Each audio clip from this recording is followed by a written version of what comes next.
दोस्तों नमस्कार। भोजपुरी इंडस्ट्री के ट्रेंडिंग स्टार कहे जाने वाले खेसारी लाल यादव को आप सभी जानते होंगे।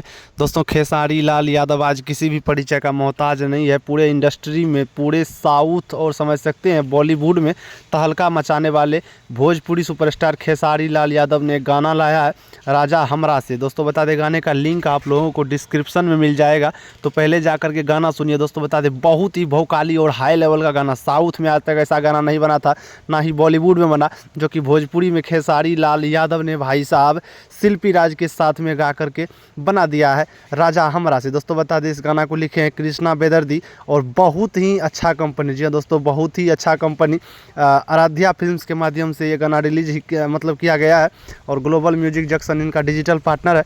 तो आप लोग गाने का लिंक जो है वो डिस्क्रिप्शन में है, तो डिस्क्रिप्शन में लिंक पर क्लिक करके गाना देखिए। और सबसे बड़ी बात ये है कि भाई साहब गाना में जो एक्टिंग की है, जो गाने में मतलब काम की है खेसारी लाल यादव के साथ में, उनका नाम है आकांक्षा पुरी, जो कि आज किसी भी परिचय का मोहताज नहीं है। युवाओं के दिलों की धड़कन कही जाती है आकांक्षा पुरी, और गजब तरीके का लुक दी है इस गाना में। तो गाना को आप लोग सुनिए, आराध्या फिल्म्स पर गाना है और डिस्क्रिप्शन में भी गाने का लिंक है, तो सुनिए, ढेर सारा प्यार दीजिए। और अगर आप लोग हमारे चैनल पर नए हैं तो चैनल को सब्सक्राइब कीजिए। चलिए धन्यवाद, बाय बाय।